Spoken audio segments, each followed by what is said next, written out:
नमस्कार। कान्तिपुर समाचारमा आज सत्ता दाउपेचकै परिणामले कोशी प्रदेश सरकार बजेट शून्यताको अवस्थामा पुगेको छ। निर्वाचन क्षेत्र केन्द्रित सांसदहरूको बजेट खर्च गर्न सर्वोच्च अदालतले रोक लगाएपछि सांसदहरू आक्रोशित। एमसीसी परियोजना कार्यान्वयनको अवस्था अनुगमन गर्न संसदीय समिति गठन गर्नुपर्ने सत्तारूढ एकीकृत समाजवादीको निष्कर्ष। सुन तस्करी प्रकरणका आरोपीसँग च्याट गरेको भेटिएपछि अध्यागमन विभागका महानिर्देशक झलकराम गृह मन्त्रालयमा तानिएको समाचार पनि हामीसँग छ। केही दिन यता लगातार वर्षा भइरहे पनि शनिबारदेखि मौसममा सुधार आउने। देश बाहिरका प्रसङ्गमा जर्जियाको काउन्टी जेलमा आत्मसमर्पण गरेका अमेरिकी पूर्व राष्ट्रपति ट्रम्प जमानतमा छुटे र खेलकुदमा अफगानिस्तान विरुद्धको खेलमा पाकिस्तानद्वारा सिरिज कब्जा। सुरु गरौं आजका मुख्य समाचार। कोशी प्रदेश बजेट शून्यताको अवस्थामा जाँदै सरकार काम चलाउ भएसँगै अध्यादेश ल्याउने बाटो पनि बन्द, खर्च गर्न नसक्ने अवस्था आउनुमा सत्ता पक्ष र विपक्षी बीच आरोप प्रत्यारोप। जनस्वास्थ्यसँग जोडिएको औषधिको जथाभावी बिक्री वितरण, बिक्री अनुमति पाएको जनशक्ति 30,000 हुँदा 32,000 फार्मेसी सञ्चालनमा विभागको अनुगमन फितलो। शिक्षाको गुणस्तर सुधार, विद्यार्थी विदेशी नरोक्ने र निजी विद्यालयलाई सेवामूलक बनाउने 15औं योजनाका लक्ष्य अपुरै, अस्थिरता र राजनैतिक हस्तक्षेप मुख्य कारण भएको विज्ञको बुझाइ। अमेरिकी पूर्व राष्ट्रपति ट्रम्पद्वारा निर्वाचन परिणाम उल्ट्याउन षड्यन्त्र गरेको सम्बन्धी मुद्दामा जर्जियाको फुल्टन काउन्टी जेलमा आत्मसमर्पण, $2 लाख जमानतमा रिहा। र मलेसियामा जारी 4 देशीय T20 महिला क्रिकेट सिरिजमा नेपालले आज घरेलु टोलीको सामना गर्दै आजको खेल जिते नेपाल फाइनल पुग्ने। सत्ता राजनीतिको किचलोले कोशी प्रदेश सरकार बजेट शून्यताको अवस्थामा पुगेको छ। बजेट कार्यान्वयन गर्ने कानुनी आधार नहुँदा भदौ 11 गतेदेखि कोशी प्रदेश सरकार राजस्व सङ्कलन र खर्च गर्नै नपाउने स्थिति बनेको हो। अघिल्लो सरकारले ल्याएको अध्यादेश बजेट कार्यान्वयन गर्न प्रतिस्थापन विधेयक नल्याउँदै कोशी प्रदेशका मुख्यमन्त्री कामचलाउमा परिणत भएकाले बजेट शून्यताको अवस्थामा पुगेको हो। जेठ 32 गते अध्यादेश मार्फत ल्याएको बजेटको प्रतिस्थापन विधेयक भदौ 10 गतेभित्र पारित गरी प्रमाणीकरण गरिसक्नुपर्ने हुन्छ। तर अध्यादेशबाट ल्याएको बजेटको प्रतिस्थापन विधेयक पारित नगरी बुधबार राति 12 बजेदेखि प्रदेशसभाको तेस्रो अधिवेशन अन्त्य भएको छ। सरकारले जेठ 32 गते अध्यादेशबाट ल्याएको बजेट फिर्ता गरेर अध्यादेशबाटै नयाँ बजेट ल्याउने तयारी गरेको थियो। बजेटको प्रक्रिया नसकिएकाले बिहिबार सरकारले बजेट ल्याउन सकेको थिएन। हिजो नै सर्वोच्च अदालतले प्रदेश सरकारलाई काम चलाउमा परिणत गर्दै दीर्घकालीन असर पर्ने निर्णय नगर्न परमादेश जारी गरेकाले प्रदेशमा बजेट शून्यताको अवस्था आउने निश्चित भएको हो। सरकारले अदालतको आदेश पालना गर्ने कोशी प्रदेशका प्रवक्ता तथा खानेपानी, सिँचाइ तथा ऊर्जा मन्त्री प्रदीप कुमार सुनवारले जानकारी दिए। विज्ञहरूसँग छलफल गर्ने र बजेटले दीर्घकालीन असर नगर्ने सुझाव आएमा प्रदेशमा बजेट शून्यताको स्थिति उत्पन्न हुन नदिन अध्यादेशबाटै बजेट ल्याउन सक्ने पनि प्रवक्ता सुनवारले सङ्केत गरेका छन्। हिजो सर्वोच्च अदालतले कोशी प्रदेशका मुख्यमन्त्री उद्धव थापाले लिएको विश्वासको मतलाई असंवैधानिक ठहर गरेको थियो। विश्वासको मत लिने प्रक्रियामा बराबरी भएको अवस्था बाहेक सभाको अध्यक्षता गरेको व्यक्तिले मत दिन मिल्ने नदेखिएको पनि सर्वोच्च अदालतले स्पष्ट पारेको छ। थापा नेतृत्वको सरकारलाई दूरगामी महत्त्वका असर पार्ने निर्णय नगर्न अदालतले अन्तरिम आदेश समेत दिएको छ। विवादित विषयलाई छिटो छरितो निरूपण गर्नु आवश्यक रहेको भन्दै अग्राधिकारसहित यही 15 गतेका लागि पेशी समेत तोकिएको छ। सर्वोच्चको अन्तरिम आदेशसँगै कोशी प्रदेश सरकार पुनः काम चलाउमा परिणत भएको छ। भदौ 4 गते विश्वासको मत लिने क्रममा सभाको अध्यक्षता गरिरहेका इस्रायल मन्सुरीले पनि मतदान गरेका थिए। सभाध्यक्षले मतदान गर्न नमिल्ने हुँदा सरकार असंवैधानिक भएको भन्दै एमाले कोशी संसदीय दलका नेता हिक्मत कार्की सर्वोच्च अदालतमा रिट लिएर पुगेका थिए। यसअगाडि पनि बहालवाला सभामुखको हस्ताक्षर प्रयोग गर्दै मुख्यमन्त्री बनेका थापाको सरकारलाई सर्वोच्च अदालतले नै खारेज गरिदिएको थियो। सर्वोच्चले सभामुखको मतलाई मान्यता नदिएपछि उनलाई राजीनामा गराएर बहुमत पुर्याई थापा पुनः मुख्यमन्त्रीमा नियुक्त भएका थिए। तर विश्वासको मत लिने समयमा उपसभामुख र सदनका अन्य ज्येष्ठ सदस्य अनुपस्थित भएपछि थापाले सभामुख मण्डलबाट अध्यक्षता गरेकै मन्सुरीलाई प्रयोग गर्दै बहुमत देखाएका थिए। सर्वोच्च अदालतले क्षेत्राधिकार बाहिर गएर सांसद क्षेत्र पूर्वाधार विकास कार्यक्रम रोकेको भन्दै सत्तारूढ दलका सांसदहरूले विरोध गरेका छन्। प्रतिनिधि सभाको बैठकमा सत्तारूढ दलका सांसदहरूले संसदको सार्वभौम अधिकारमाथि सर्वोच्च अदालतले क्षेत्राधिकार मिचेको भन्दै त्यसको विरोध गरेका हुन्। उनीहरूले शक्ति पृथकीकरणको सिद्धान्त विपरीत व्यवस्थापिकाको क्षेत्राधिकारमाथि सर्वोच्च बोलेको भन्दै आपत्ति जनाए। सर्वोच्च अदालतले बुधबार मात्र सांसद क्षेत्र पूर्वाधार विकास कार्यक्रम कार्यान्वयन नगर्न अन्तरिम आदेश दिएको थियो। अदालतको आदेशप्रति टिप्पणी गर्दै सत्तापक्षका सांसदले कानून र बजेट बनाउने काम संसदको भएको र त्यसमा अदालतले हस्तक्षेप गर्न नहुने बताए।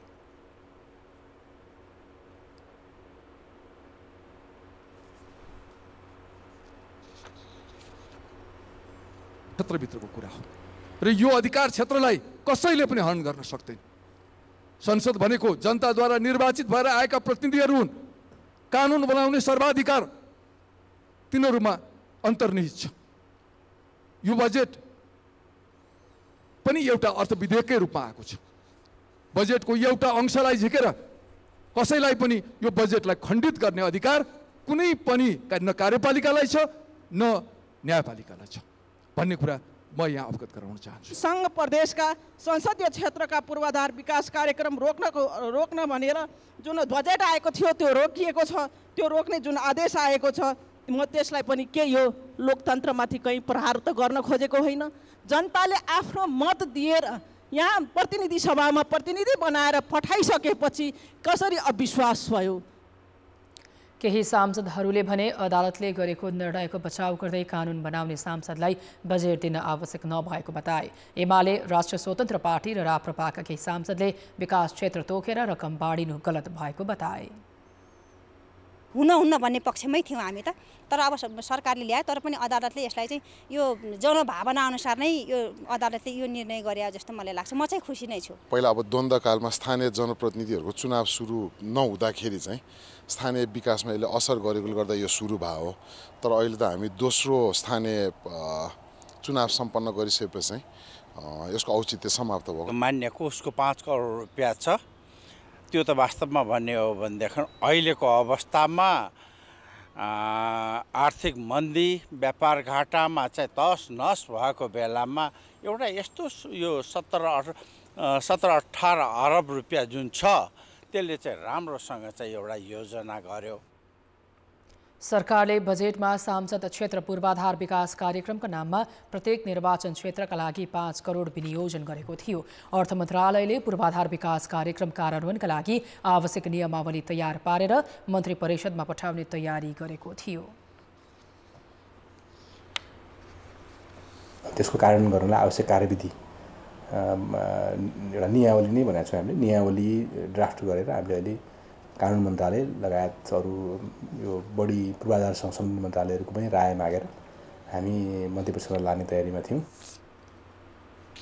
यसअघि पनि सांसदलाई दिँदै आएको सांसद विकास कोषको रकमलाई लिएर चौतर्फी आलोचना भएको थियो। भदौ 12 गते बस्ने प्रतिनिधि सभा बैठकमा प्रधानमन्त्री पुष्पकमल दाहालसँग प्रश्नोत्तर हुने भएको छ। सभामुख देवराज घिमिरेले प्रतिनिधि सभा बैठकमा प्रधानमन्त्रीसँग प्रश्नोत्तर हुने जानकारी दिएका हुन्। 15 जना सांसदले प्रधानमन्त्रीलाई प्रश्न सोध्न पाउनेछन्। प्रश्न सोध्न चाहने सांसदलाई भदौ 8 गते दिउँसो 3 बजेभित्र प्रतिनिधि सभाको सचिवलाई प्रश्न बुझाउन भनिएको छ। प्रत्येक महिनाको पहिलो हप्ताको एउटा बैठकमा पहिलो 1 घण्टा सभामुखले प्रधानमन्त्रीसँग प्रत्यक्ष प्रश्न सोध्ने समय निर्धारण गर्ने व्यवस्था प्रतिनिधि सभा नियमावलीमा छ। यही व्यवस्था अनुसार 12 गते बस्ने बैठकमा प्रधानमन्त्रीसँग प्रश्नोत्तर हुने सचिवालयका सचिव पदम पाण्डेले जानकारी दिए। साउनमा भने एमाले संसद अवरुद्ध पारेकाले प्रश्नोत्तर हुन सकेन। अध्यागमन विभागका महानिर्देशक झलकराम अधिकारी गृह मन्त्रालयमा तानिएका छन्। सुन तस्करी प्रकरणमा संलग्नताको आरोप लागेका तिब्बती मूलका बेल्जियन नागरिक दावा छिरिङसँग संवाद गरेको भेटिएपछि गृह मन्त्रालयले अध्यागमन विभागका महानिर्देशक अधिकारीलाई मन्त्रालयमा तानेको हो। अधिकारी र दावाबीच भएको च्याटका विषयमा मन्त्रालयले अनुसन्धान समेत सुरु गरेको छ। अहिले उनलाई मन्त्रालयको जगेडामा राखिएको छ। उनी 2079 फागुन 17 गतेदेखि अध्यागमन विभागको महानिर्देशक थिए। सुन तस्करी प्रकरणमा संलग्नता आरोपी दावा भने केन्द्रीय अनुसन्धान ब्युरो CIB को हिरासतमा छन्। औषधि भन्ने बित्तिकै सामान्य मानिसको जीवनसँग प्रत्यक्ष जोडिने विषय हो। औषधि खरिद वा बिक्री गर्न सम्बन्धित क्षेत्रको ज्ञान भएको मानिस नै चाहिन्छ। औषधि ऐनमा फार्मासिस्ट, सहायक फार्मासिस्ट वा औषधि सम्बन्धित तालिम लिएकाहरूले मात्र चिकित्सकको प्रेस्क्रिप्सन बमोजिम औषधि बेच्न पाइने प्रावधान समेत छ। ऐनको प्रावधान अनुसार नै औषधि बिक्री भइरहेको होला भन्ने बुझाइ आम मानिसको हुन्छ। तर नेपालमा कानुनले तोकेको जनशक्तिको तुलनामा फार्मेसीको संख्या धेरै छ। यसरी मानिसको स्वास्थ्यमा गम्भीर खेलबाड भइरहेको पुष्टि हुँदा पनि सरकारवाला निकाय औषधि व्यवस्था विभागले प्रभावकारी अनुगमन गर्न सकेको छैन। स्वास्थ्य मन्त्रालयका अनुसार नेपालमा मानिसको जीवनसँग प्रत्यक्ष सरोकार राख्ने औषधि बिक्रीको अनुमति पाएका करिब 32,000 फार्मेसी छन्। तर फार्मासिस्ट, सहायक फार्मासिस्ट र तालिम लिई व्यावसायिक मान्यता पाएर औषधि बिक्री वितरण गर्न पाउनेहरूको संख्या भने 30,000 को हाराहारीमा छ। यो तथ्याङ्क हेर्दा औषधिको जथाभावी बिक्री वितरण भइरहेको स्वास्थ्य मन्त्रालयकै आकलन छ। फार्मासिस्टहरूको संख्या 5,500 बढी छ र फार्मेसी सहायकको संख्या 11,000 11,500 को संख्यामा छ र फार्मेसीको लागि खोल्नको लागि तालिम लिने चलन थियो पहिला। अहिले त धेरै वर्ष भयो त्यो त हटेको छ। त्यो तालिम लिएको व्यक्तिको संख्या पनि 10,000 र 15,000 को बीचमा छ। यो सबैले हेर्दाखेरि पनि त्यो जुन एउटा फार्मेसी 32,000 फार्मेसीको लागि हरेक व्यक्तिको नाममा फार्मेसी गर्दाखेरि पनि नपुग्ने अवस्था चाहिँ हो। औषधि बिक्री अर्थात् फार्मेसी सञ्चालनको अनुमति लिन फार्मासिस्ट, सहायक फार्मासिस्ट वा औषधि सम्बन्धी तालिम लिएकाले आफ्नो प्रमाणपत्र अनिवार्य पेश गर्नुपर्छ। तर त्यो विवरण सरकारसँग अद्यावधिक छैन। औषधि बिक्री वितरण गर्न योग्य कतिपय जनशक्ति औषधि उद्योग तथा अन्य पेसामा समेत संलग्न छन्। अझ कतिपय त विदेश समेत गएका हुन सक्ने विज्ञ बताउँछन्। यसबारे कसैले पनि सूक्ष्म अध्ययन गरेको छैन। 30,000 मा 30,000 मान्छे एक्टिभ छ भन्ने कुरा चाहिँ होइन। किनभने तपाईँको कुनै अस्पतालमा हेर्नुभयो भने तपाईँको 30-40 जना एकै ठाउँमा पनि काम गर्ने हुनसक्छ 30,000 मा पनि, होइन? तर त्यो गन्दाखेरि त एउटै भनेर गनिएको हुन्छ नि त, होइन? अब कुनैमा चाहिँ 15-20 जना हुनसक्छ। अनि रिटेल भनेका सानसानामा 1 जना राख्ने हो। अनि कतिपय मान्छेहरूको मृत्युवरण पनि भइसकेको हुनसक्छ। कतिपय साथीहरू चाहिँ यसरी गर्नेहरू बाहिर पनि जानुभएको छ। यसो गर्दाखेरि चाहिँ यहाँनिर जम्मै मान्छे एक्टिभली छन् भन्ने कुरा पनि होइन। यो त अझै यो डाटा यसलाई माइक्रो स्टडी गऱ्यो भने त यो अझै भयावह आउन सक्छ। औषधिको नियामक निकाय औषधि व्यवस्था विभागले आर्थिक वर्ष 2079-80 मा 3339 फार्मेसीको अनुगमन गरेको थियो। त्यस क्रममा बिना फार्मासिस्ट औषधि बिक्री वितरण गरेको, प्रतिबन्धित औषधि बेचेको लगायतका आरोपमा 79 वटा पसलमाथि मुद्दा चलाएको थियो। तर विभागले सबै फार्मेसीको प्रभावकारी अनुगमन गर्न सकेको छैन। जनशक्ति अभावलाई बहाना बनाएर विभाग सबै औषधि पसलको अनुगमन गर्नबाट पन्छिँदै आएको छ। जनशक्ति हामीसँग लिमिटेड हुन्छ र कुनै पनि संसारको जोसुकैसँग पनि जनशक्ति कमै हुन्छ। त्यस्तो चाहिँ हामी कहाँ मात्रै होइन। तर पनि यस्ता नियामक निकायहरूले खास गरेर चाहिँ जोखिममा आधारित भएर निरीक्षणहरू गर्ने गरेका हुन्छ। जस्तो कहीँ चाहिँ बढी जोखिमयुक्त चाहिँ एरियामा निरीक्षण चाहिँ बढाउने, र अरू ठाउँमा त नर्मल्ली चाहिँ नि कानुनअनुसारै सञ्चालन हुन्छन् भन्ने हिसाबले हामीले बढी जोड चाहिँ कहाँनिर बढी भायोलेसन हुनसक्छ त्यहाँ हेर्छौँ। र वार्षिक रूपमा चाहिँ नि हामीले अन्य निकायहरूसँग पनि समन्वय गरेर पनि हामी निरीक्षण गर्छौँ। नेपालमा वार्षिक 70 अर्ब रुपियाँ बराबरको औषधि खरिद बिक्री हुने गरेको अनुमान छ। औषधि बिक्री वितरण गर्ने करिब 10% फार्मेसी बिना दर्ता सञ्चालन भएको अनुमान सरकारले गरेको भए पनि अनुगमन र कारबाही नहुँदा जनताको स्वास्थ्यमाथि गम्भीर खेलवाड गर्ने प्रवृत्तिले प्रोत्साहन पाएको देखिन्छ। कान्तिपुर समाचारका लागि क्यामेरामा सञ्जय लुटेलका साथ कृपाल गौतम, काठमाडौँ। अब जनमतमा हाम्रो प्रश्न छ, सरकारले औषधि पसलको अनुगमन गर्न नसक्नुलाई के भन्ने? ए, जनस्वास्थ्यमाथिको हेलचक्राई, बी, कमजोर प्रशासन, र सी, गैर जिम्मेवार विक्रेता। जनमतको अन्तिम परिणाम आज बेलुकी 8 बजेको कान्तिपुर समाचारमा प्रसारण गर्नेछौँ। कृपया NEWS न्युज स्पेस AB वा C टाइप गरी 34001 मा SMS गरी आफ्नो मत व्यक्त गर्नुहोला। नेकपा एकीकृत समाजवादीले संसदबाट व्याख्यात्मक घोषणापत्र सहित पारित भएको बहुचर्चित MCC परियोजना कार्यान्वयनको अनुगमन गर्न संसदीय समिति गठन गर्नुपर्ने निष्कर्ष निकालेको छ। काठमाडौँमा 3 दिनसम्म चलेको एकीकृत समाजवादीको केन्द्रीय समिति बैठकले MCC कार्यान्वयनको अनुगमन गर्न संसदीय समिति गठन गर्नुपर्ने निष्कर्ष निकालेको हो। उसले पार्टीका तर्फबाट पनि अनुगमन समिति बनाउने निर्णय गरेको छ। यस्तै बैठकले आगामी माघ 14 देखि 18 गतेसम्म 10औं महाधिवेशन गर्ने निर्णय गरेको छ। MCC सम्झौता ठूलो विवादका बीच नेपालको हित र हित रक्षाको प्रत्याभूतिका लागि संसदबाट व्याख्यात्मक घोषणा गरिएको तथ्य स्मरण गराउँदै यसको कार्यान्वयनको वर्तमान अवस्थाबारे सार्वजनिक गराउन र संसदले व्याख्यात्मक घोषणालाई सम्झौताको अङ्ग बनाएर पारित गरेको हुँदा त्यसै अनुसार भए नभएको अनुगमन गर्न संसदीय समिति बनाउन सरकारसँग जोडदार माग गर्दछ। अघि पार्टीले पनि अनुगमन समिति बनाउने कुरा गरिएको थियो, यो संसदले पनि अनुगमन समिति बनाउने र त्यसमा हामीले पहल गर्ने कुरा गरिएको छ। बैठकले अध्यक्ष माधव कुमार नेपालले प्रस्तुत गरेको राजनैतिक प्रतिवेदन परिमार्जन सहित पारित गरेको छ। सरकारले आगामी आर्थिक वर्षदेखि लागू हुन लागेको 16औं योजनाको अवधारणा पत्र सार्वजनिक गरिसकेको छ। चालू 15औं योजना मार्फत विद्यालय शिक्षामा गुणस्तर वृद्धि गर्ने, विद्यार्थीलाई विदेशिनबाट रोक्ने, निजी लगानीका विद्यालयलाई सेवामूलक रूपमा रूपान्तरण गर्ने लगायतका लक्ष्य राखिए पनि पूरा हुन सकेको छैन।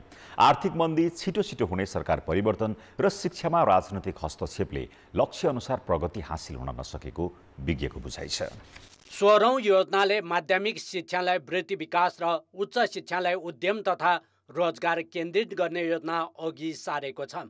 विद्यार्थीहरूले उच्च शिक्षा हासिल गरे पनि सिप अभावमा बेरोजगार हुनुपर्ने बाध्यता रहेको अवस्थामा राष्ट्रिय योजना आयोगले पढ्दै कमाउँदै र कमाउँदै पढ्दै अवधारणा ल्याएको छ। यसका साथै सबै तहका शिक्षामा डिजिटल प्रविधि प्रयोगशाला र बहुविधायुक्त पुस्तकालयको प्रयोगमा समेत जोड दिइएको छ। विश्वविद्यालय शिक्षालाई खोज, अनुसन्धान, सिपयुक्त र जीवनोपयोगी बनाउने प्रस्ताव गरिएको छ। उत्कृष्ट जनशक्तिको विकासका लागि मानव पुँजीको निर्माण गर्ने र त्यसको लागि आवश्यक पर्ने शिक्षालाई जीवनोपयोगी र तपाईँको गुणस्तरीय शिक्षा चाहिँ उपलब्ध गराउने भन्ने खालको चाहिँ हामीले सेक्टरल पहिचान गरेका छौँ र शिक्षाको क्षेत्रबाट शिक्षामा लगानी गरेर शिक्षित नागरिक, शिक्षित जनशक्तिको विकासको माध्यमबाट मुलुकलाई सुशासन, सामाजिक न्याय र समृद्धिको दिशामा लैजाने गरी अबको योजना चाहिँ तर्जुमा हुँदैछ। सरकारले शिक्षा क्षेत्रमा वर्षेनी कुल बजेटको झन्डै 10% अर्थात् 1 खर्ब 80 अर्ब रुपियाँभन्दा बढी लगानी गर्दै आए पनि उचित प्रतिफल प्राप्त हुन सकेको छैन। उच्च शिक्षामा गुणस्तरको समस्या रहेको र विद्यार्थी विदेशिने क्रम बढ्दै गएका बेला 16औं योजना यसतर्फ केन्द्रित हुनुपर्ने विज्ञको सुझाव छ। शिक्षा क्षेत्रमा बढ्दो राजनीतिक हस्तक्षेप र पटक सरकार परिवर्तनले पनि पञ्चवर्षीय योजनाका लक्ष्य हासिल गर्न नसकेको विज्ञको बुझाइ छ। चाहिँ सरकार परिवर्तन भइरहने पनि एउटा त ठुलो कारण हो, त्यो त मेजर फ्याक्टर नै भयो। सबै पोलिटिक्स भइसकेको छ भने विद्यार्थीले पोलिटिक्स गर्दैन, गरिहाल्छ नि। उस्तै अनुसार चाहिँ नियुक्ति गर्दछन् उनीहरूले, अनि त विद्यार्थीले पनि पोलिटिक्स गर्दछन् भनेपछि यो पोलिटिक्स त सबै गन्जागोल पारेर यहाँ सबै कुराहरू राजनीतिदेखि अरू केही हुँदैन। कोभिड महामारी र पछिल्लो समय देखिएको आर्थिक सङ्कुचन लगायतका कारण योजनाका लक्ष्य हासिल गर्न नसकेको आयोगका अधिकारीले स्वीकारेका छन्। कोभिडले गर्दा हाम्रा धेरै लगानीहरू त्यो क्षेत्रमा लगानी भयो, त्यसले गर्दा हाम्रा कतिपय लगानीहरू सङ्कुचित हुन गए र पछिल्लो हामीलाई थाहा छ 1-1.5 वर्षदेखि हाम्रो अर्थतन्त्रमा ठुलो एउटा सङ्कुचन आयो। त्यसले गर्दा हाम्रा राजस्वका लक्ष्यभन्दा धेरै कम राजस्वहरू सङ्कलन भए, त्यसले गर्दा पनि हाम्रो लक्ष्य अनुसारको लगानी हुन सकेन। त्यसले गर्दा चाहिँ हाम्रा शिक्षा क्षेत्रमा हाम्रो अपेक्षित लगानी नभएको हुनसक्छ। त्यसले गर्दा चाहिँ हाम्रा केही कमजोरीहरू अथवा केही चुनौतीहरू चाहिँ त्यहाँ रहेको हुनसक्छ। 15औं योजनाले विद्यालय तहको कक्षा 1 देखि 8 सम्मको भर्ना दर सन्तोषजनक रहेको देखाए पनि अधिकांश विषय निराशाजनक छन्। साक्षरताको लक्ष्य पनि पूरा हुन सकेको छैन भने शिक्षालाई सिप र उत्पादनसँग जोड्न सकिएको छैन। 16औं योजनाले यस्ता कमजोरी र अभाव पूर्ति गर्न सक्नुपर्छ। कान्तिपुर समाचारका लागि क्यामेरामा राजेन्द्र महर्जन र मुरारी घिमिरेका साथ नारायण किलम्बु, काठमाडौँ। सुदूरपश्चिममा एकताको प्रतीकको रूपमा रहेको सांस्कृतिक पर्व गौराको रौनक छाएको छ। बिरुडा पञ्चमीदेखि विधिवत सुरु हुने गौरा पर्व दुर्वाष्टमीका दिन सन्जा गौरा ल्याई सबै गौरालाई एकै बनाएर उमा गौरी महेश्वरको संयुक्त पूजा गरी गौरा घरमा राख्ने परम्परा छ। 5 थरी खाद्यवस्तु भिजाएर भाद्र शुक्ल पञ्चमीका दिन बिहान सूर्योदयसँगै महर्षि अगस्त्यको अर्घ्यसहित पूजा अर्चना गरेसँगै सुदूरपश्चिममा गौरा पर्वको रौनक सुरु हुन्छ। यो वर्ष अधिक मास भएका कारण श्रावण शुक्ल पञ्चमीमा परेको छ। गौराको मुख्य प्रसाद नै बिरुडा हो। बिरुडा अर्थात् गहत, गुराँस, केराउ, चना, गहुँलाई प्रसादको रूपमा गौराको दिन सबैलाई खुवाएर गौरा खेल खेल्ने गरिन्छ।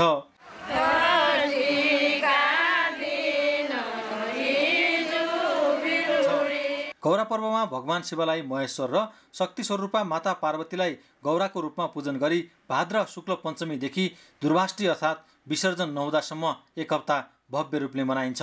यो बिरुवाको महत्त्व पिता पुर्खालीका दिनबाट हो, कै जमानाको हो, पिता पुर्खालीका दिनको बिरुवा हो।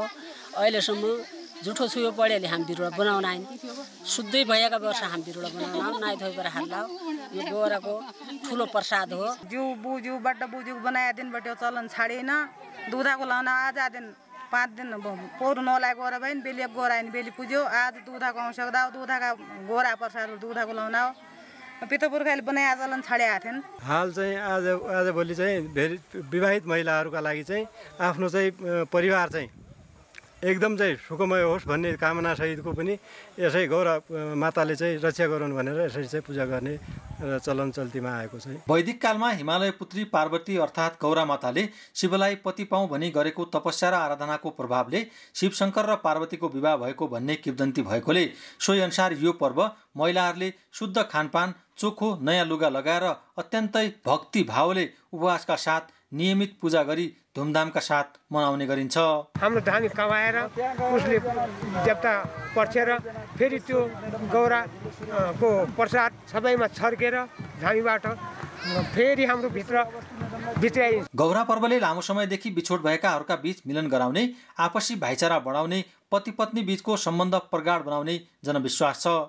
गौरा खास गरी महिलाहरूले मनाउने पर्व हो, तर आजभोलि पुरुषहरू पनि उत्तिकै सहभागी हुन्छन्।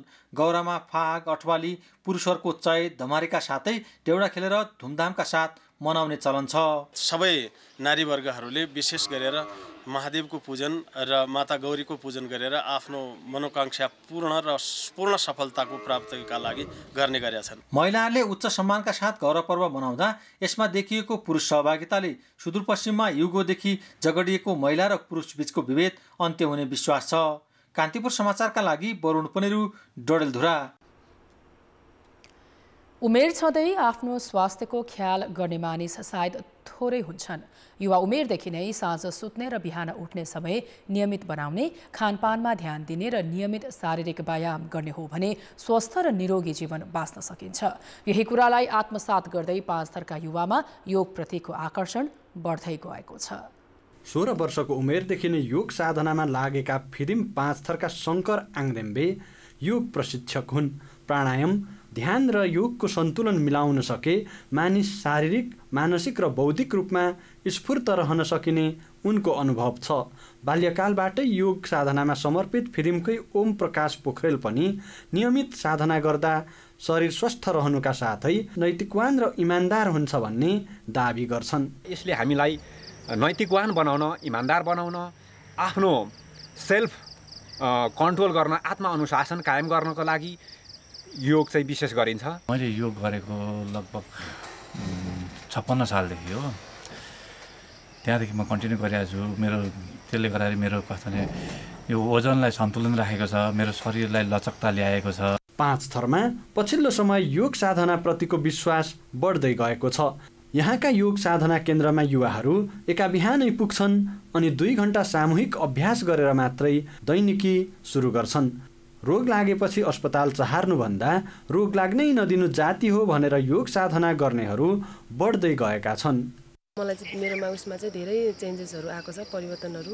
जस्तै मलाई धेरै टाउकोहरू दुख्ने अनि घाँटीहरू रुगा मार्कीहरू लागिबस्ने, घाँटी दुख्ने, त्यसमा पनि धेरै अहिले के अरे राम्रो भएको छ। हामी युवाहरूले चाहिँ हामीलाई सुरुदेखि नै रोगहरू नलागोस्, रोगहरूबाट चाहिँ पीडित हुनु नपरोस् भनेर चाहिँ हामी युवाले चाहिँ पहिलेदेखि नै एकदमै निरन्तरता दिने। त्यसैले योग चाहिँ हामी युवाहरूलाई चाहिँ धेरै नै आवश्यक छ। 5 थरमा मात्रै उपयोग र सहयोग शिक्षकको तालिम पुरा गर्नेहरू 80 जनाभन्दा धेरै छन्। तीमध्ये 80% युवा हुन्। साधना केन्द्रहरूमा नियमित योग गर्नेको सङ्ख्या 100 भन्दा धेरै छ। यो बाहेक घर घरमा पनि योग साधना गर्नेहरू बढ्दैछन्। योग, ध्यान र प्राणायामको सन्तुलन मिलाएर अभ्यास गराइने भएकाले मानिसको शरीरसँगै विचार पनि स्वस्थ हुने प्रशिक्षकहरू दाबी गर्छन्। जब आसन र प्राणायाम सम्पन्न गरिसकेपछि ध्यानको आवश्यकता आवश्यक छ। किनभने मानिसले जुन चाहना लक्ष्य राखेर आफूले कर्म गरिरहेको हुन्छ त्यस पछाडिको नतिजा दिने चाहिँ ध्यान हो। 5 थरमा योगप्रति युवा पुस्तामा आएको यो जागरण व्यवस्थित जीवनशैलीका लागि उपयोगी देखिएको छ। कान्तिपुर समाचारका लागि लक्ष्मी गौतम, फिदिम 5 थर। अब जनताको आवाज हामीले 7 प्रदेशमा सोधेका छौँ। अदालतबाट न्याय निरूपणमा भइरहेको ढिलासुस्ती हटाउन के गर्नु पर्ला?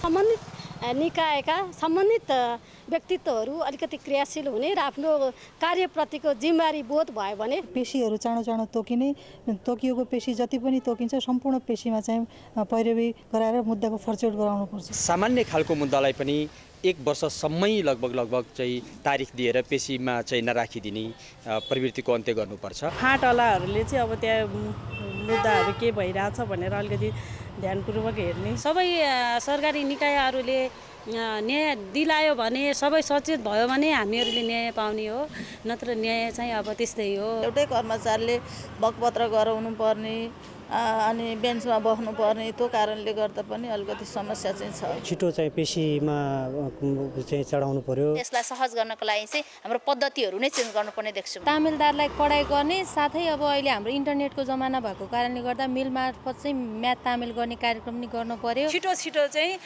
कानुनी प्रोसेस अगाडि बढाएर चाहिँ फैसला गर्नुपर्ने हुन्छ। अदालतमा न्यायाधीश नियुक्ति गर्दा कुनै पनि राजनीतिक पार्टीको मान्छेलाई नियुक्ति गर्नुहुन्न। तारिख जुन चाहिँ पेशीहरूलाई चाहिँ छिटोभन्दा छिटो फैसलामा चाहिँ निर्णय गरेर फैसला चाहिँ सुनाइदियो भने सबभन्दा चाहिँ राम्रो। अदालतमा आउने मान्छे जुन कर्मचारीहरू हुन्छ उहाँहरूले टाइममा आउनुपर्छ। न्यायाधीशहरू पनि अलिकति जिम्मेवारीपूर्ण काम गर्नुपर्ने हुन्छ। मुद्दाको सङ्ख्या एकदम बढ्या छ, त्यसलाई चाहिँ अविलम्ब घटाउनुपर्छ। जो चाहिँ सेवा लिन आउनुभएको हुन्छ उहाँहरूले नै यति राइट एउटा एरिया हुनु, एउटा क्राइट टाइम हुनु पर्यो, यति टाइमभित्रमा चाहिँ मलाई यो दिइसक्नुपर्छ भन्ने खालको कुरा गर्नु पर्यो। आफ्नो काम भएन भनेदेखि गुनासो सुन्ने जुन अधिकारी छ त्यो अधिकारीसँग गएर प्रष्ट रूपमा सर्वसाधारणहरूले कुरा राख्न सक्नुपर्छ। कर्मचारीले चाहिँ छिटोभन्दा छिटो आफ्नो काम र कर्तव्य पुरा गरेर जानुपर्छ। न्यायपालिकामा सबभन्दा पहिला त इमान्दारिता हुनु पर्यो। सबै अदालतमा न्यायाधीशहरूको परिपूर्ति हुनु पर्यो।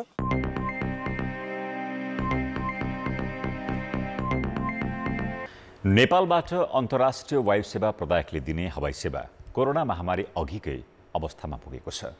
विश्वभर नै कोरोनाको जोखिम हटेसँगै पर्यटकको सङ्ख्या बढ्दै जाँदा नेपाल आउने विदेशी एयरलाइन्सको सङ्ख्या बढेको हो। कोरोना अघि विभिन्न 30वटा एयरलाइन्सले त्रिभुवन विमानस्थलबाट उडान भर्ने गरेका थिए।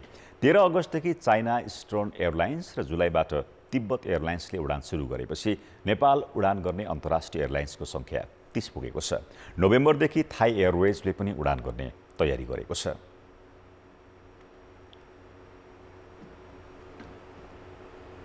29 अक्टोबरबाट हाम्रो 2024 को मार्चसम्म विन्टर सेड्युल हुन्छ।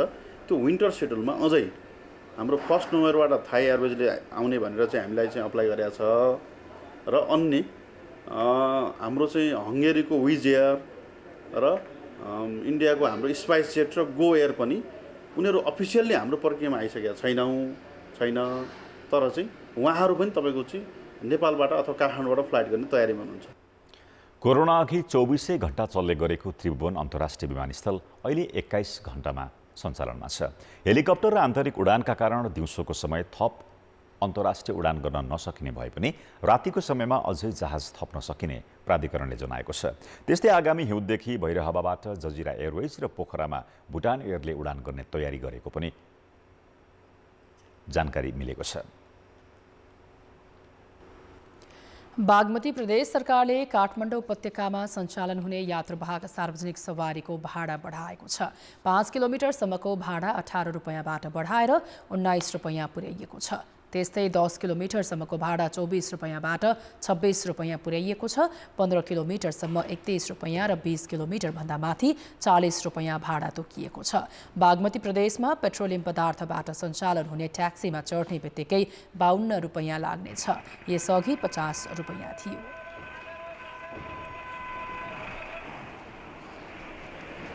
कान्तिपुर खेल समाचारमा स्वागत छ। मलेसियामा जारी 4 देशीय T20 महिला क्रिकेट सिरिजमा आज नेपालले घरेलु टोलीको सामना गर्दैछ। बायोमास क्रिकेट मैदानमा हुने खेल पौने 12 बजे सुरु हुनेछ। आजै बिहानको खेलमा हङकङले कुवेतको सामना गरिरहेको छ। आज हुने 2 खेलबाट नै फाइनल पुग्ने टोलीको पनि टुङ्गो लाग्नेछ। 2 जितबाट 4 अङ्क बनाएको नेपाल तालिकाको शीर्ष स्थानमा भए पनि फाइनल पुग्न सकेको छैन। हङकङको फाइनल पुग्ने सम्भावना कायमै रहँदा कुवेत भने बाहिरिसकेको छ। फाइनल पुग्न तीनै टोलीलाई जितको आवश्यकता छ। त्यसैले फाइनल पुग्न मलेसिया र हङकङको पनि उत्तिकै सम्भावना छ। यद्यपि नेपाल जित निकाल्दै फाइनल पुग्न चाहन्छ। नेपालले पहिलो खेलमा हङकङलाई 6 विकेटले पराजित गर्दा सीता राणा मगरले उत्कृष्ट प्रदर्शन गरेकी थिइन्। त्यसैगरी दोस्रो खेलमा कुवेतलाई 34 रनले हराउँदा इन्दु वर्माले शानदार पारी खेलेकी थिइन्। अहिलेसम्म नेपालका लागि पूजा महत्व, सम्झना खड्का र खुसी डङ्गोलले डेब्यू गरिसकेका छन्। नेपाली टिमकी नयाँ खेलाडीमा रुबी पोदारले भने डेब्यू गर्न बाँकी छ।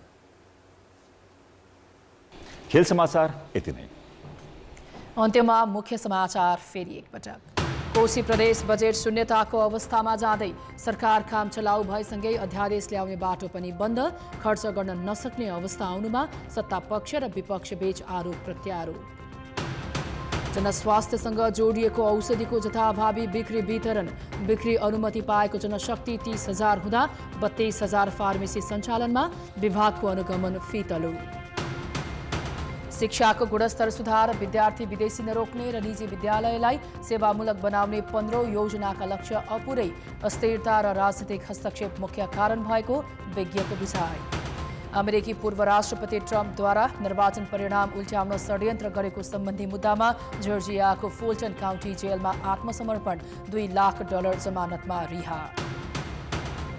र मलेसियामा जारी 4 देशीय T20 महिला क्रिकेट सिरिजमा नेपालले आज घरेलु टोलीको सामना गर्दै आजको खेल जिते नेपाल फाइनल पुग्ने।